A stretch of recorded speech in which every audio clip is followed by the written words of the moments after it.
I've heard good things about the barbecue exchange. Oh yeah, yeah, food's Yeah. wonderful. yeah, Barbecue. absolutely.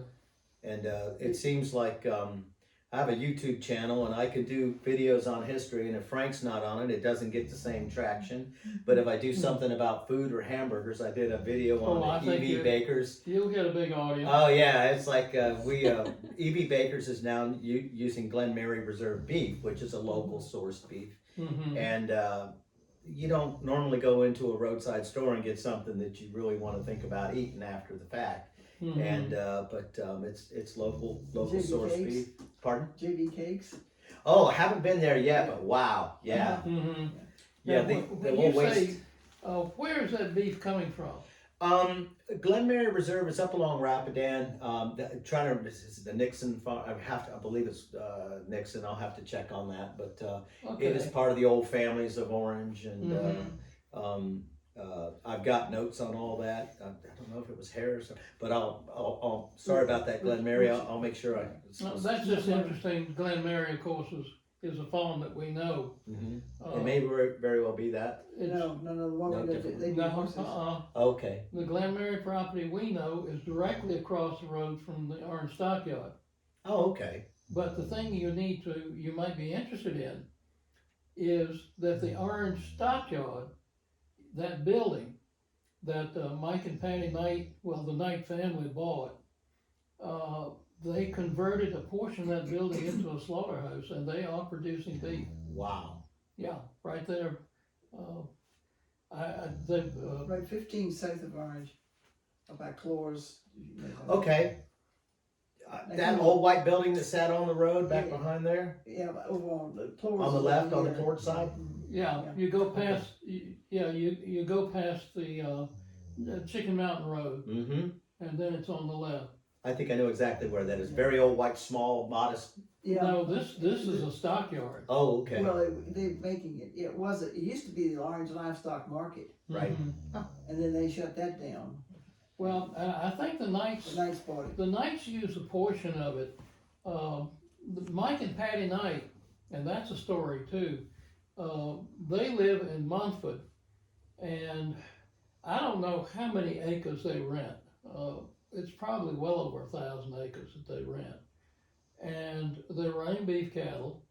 And as I say, they bought the stockyard and put a slaughterhouse in one end of it.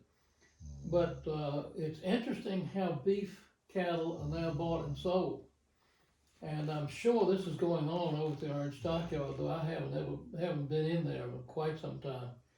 And that is, you'll have an auctioneer and a well-lit pen and a lot of graded cattle. Somebody has sorted through them and gotten cattle that are uniform Mm-hmm. in some sort of characteristic.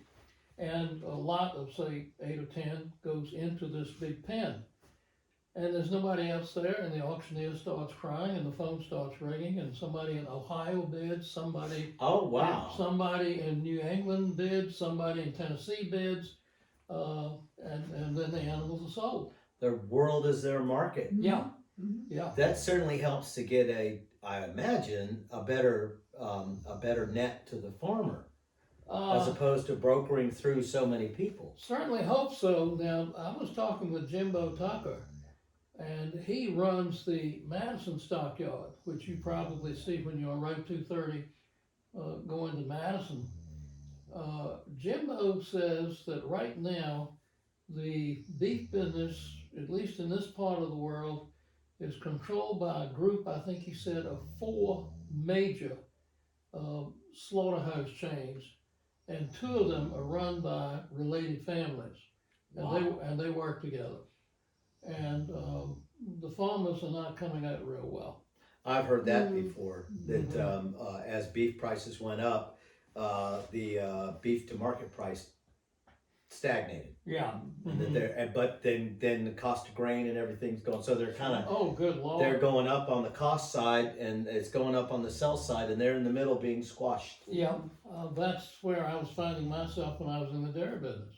Yeah. And that it's not a whole lot of fun. I mean, it's a fantastic life. Farming is a fantastic life and a hard living. Hmm. And, I'll never regret having farmed. In fact, I'll never forget having farmed. But it's not a place that you can, send your kids to college from. It's a great place to raise them.